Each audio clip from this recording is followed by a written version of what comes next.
So you guys have questions, and I've got your answers. 8 to be exact. Let's get started.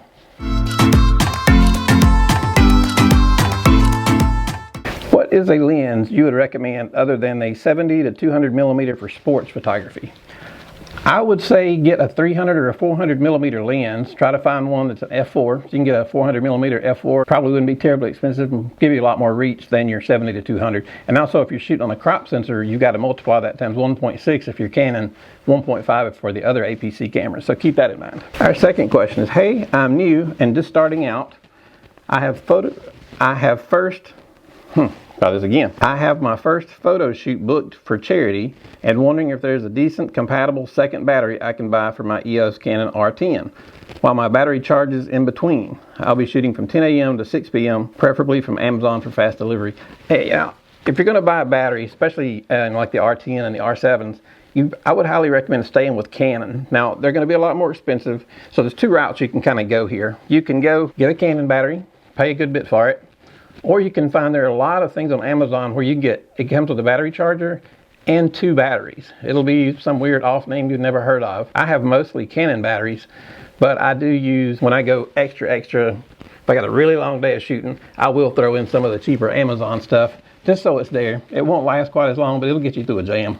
Our third question, I'm looking to upgrade my 100D after a while, but on quite a tight budget. I'll mainly take photos of my family, people, moving kids, that's odd, moving kids anyway, and occasionally some landscapes and holiday photos. I have a few EF lenses, a 50 millimeter and a 70 to 300, and other EFS lenses for the 100D. I'm looking at either sticking with the APS-C like the 80D or going retro full frame like the Canon 5D Mark II. What are your thoughts on normal use, stick with APS-C or upgrade to an older full frame? I would suggest going to the older full frame, the 5D Mark II. You might even get a 5D Mark III for not much more than a Mark II. Because your full frame is going to give you a little better quality, but there's absolutely nothing wrong with the 80D. The 70D is fine, the 80D is fine, the 90D is fine. Those are crop sensors. So if you go with your full frame, your 50 millimeter is going to stay 50 millimeter, but when you put it on a crop sensor on a Canon, it'll become an 80 millimeter. So keep that in mind based on all the lenses that you have. I think you said you have a 50 and a 70 to 300. If you put that on full frame, that'll legit be 50 and 70 to 300. On a crop sensor, that's going to be an 80, and the other lens will go to about 120 to 420, somewhere in there. It's bad math, sorry. But it's going to give you a lot more reach. So would you rather have the reach of the lens, or would you rather have a wider shot? So it kind of depends on what you're looking for to do. Always go with the full frame if you can. You will get better images, better in low light. But it all depends on what you're photographing. So either way, you'll be fine. Those are all good cameras. The 80D is fine. 5D Mark II is fine. I recommend KEH to get your gear from. So they're highly reputable, good company. So check them out. Our next question. I have the Canon R7, which is great, but I'm not sure if it is strong for portrait photography, which is mainly what I do. I really want the R5, but I can't afford that right now. So I'm wondering, do I try to sell my R7 and switch to the R6, or do I just use the R7 and invest in some better portrait lenses? If you're doing portrait photography, you'll be fine with your R7. It's a crop sensor, but it's still a great camera. The R5 is super high priced. You don't, and a lot of that is overkill in the R5. Very few people need 48 megapixels unless you're cropping just tons of shots. It's a great camera. I'm just saying it's overkill. The R6, that's what I use to do weddings. It's a great camera. It is a little on the high side. I think if I was you, it depends on your long-term goal. Are you going to get into portrait photography for a job for years to come? If so, go with the R6 and then get some good lenses to go with it. If not, if you're just doing it as like a hobby, then keep your R7 and put the money in lenses. That's what I would recommend. So there you go. Good luck to you. Hope you do well. Next question. I currently use a Canon 6D for all different types of photography, including nightscape portraits and a bit of wildlife landscape photography also. I've been looking at potentially upgrading to the Canon RP. Does anyone have this camera, and is it worth the upgrade? Okay.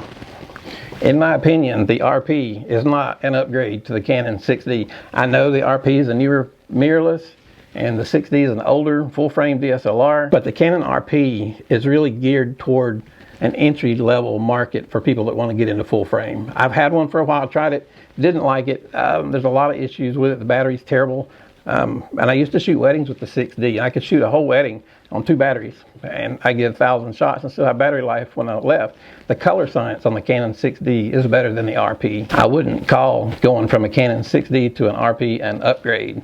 I would call that probably more of a downgrade, because they're both full frame. The RP does have a newer sensor in it, but again, that RP is geared toward beginners that want to get into the full frame. If you've got to go full frame, at least get the Canon EOS R. Skip the RP altogether. So if you want to go from your Canon 6D to upgrade, go to the Canon R. And if you want to go higher than that, then you can go to the R6 or the R6 Mark II. But at least go to the R, don't go to RP. Skip the RP altogether. Don't bother with it. Trust me on that one. But good luck to you. I have a Canon R5 and a Canon 7D Mark II as my second body. Planning to sell the 7D Mark II and buy a Canon R7 as my second body. Is that a good option?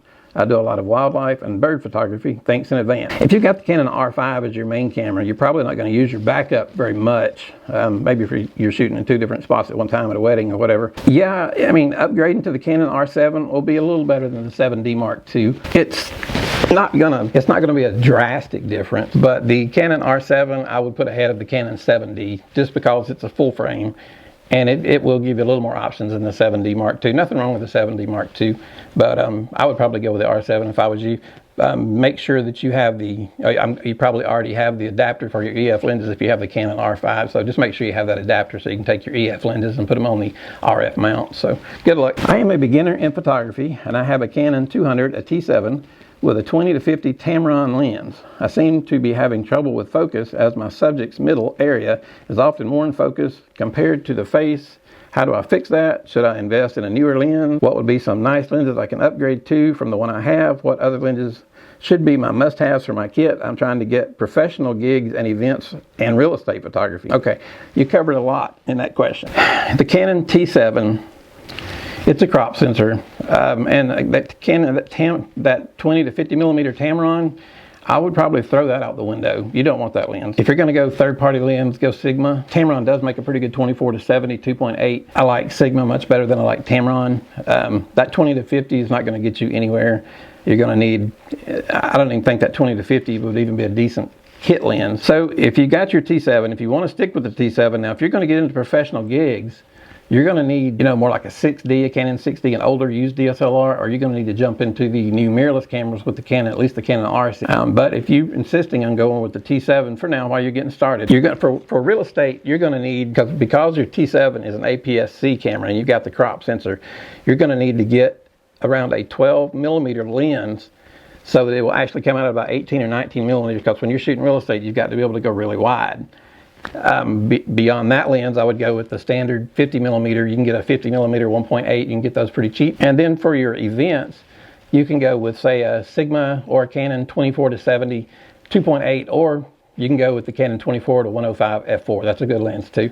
I think if I was you and I was getting into this, as you are talking about getting into professional gigs in real estate photography, I would highly consider going full frame, because you're going to need wide lenses doing real estate, and that crop sensor just kills the wide angle lenses. You multiply whatever it says times 1.6 when you got a Canon. So if you're holding a 20 millimeter lens, it's actually a 32 millimeter lens on a crop sensor, where on a full frame it'll still be 20. So I would suggest considering putting the money into a full frame body, whether it's an older DSLR or a newer mirrorless camera like the Canon R, Canon R6, or even maybe the R8, somewhere in there. But I would go with full frame and then upgrade your lenses, because the T7 is just going to give you problems. It's going to be a big hassle for real estate. And the last question, who is the best retailer to trade in camera bodies and lenses? Okay, none of them. Don't trade your cameras into any company that wants to buy your camera to resell it. It's like buying a car. When you go to trade in your car, they're going to give you almost nothing for it. It's the same way with these companies that buy lenses, because all they do is take them, clean them up, and resell them. So they're going to give you probably half or less than half of what you could sell if you were to sell it on your own. You could go Facebook Marketplace, which I hate Marketplace, but you can try it. Just be careful. You can try eBay. They take a lot of money in fees, but you'll still get more on eBay than you would if you sold it to a retailer like the known companies that I won't mention. I definitely wouldn't do a trade-in with them. So with that said, if we're helping you guys out, hit subscribe to our channel and send your questions to me down at the bottom. I'll link my email, and you just send me questions and I'll try to get them answered for you. Y'all have a good day and hit subscribe. Thanks.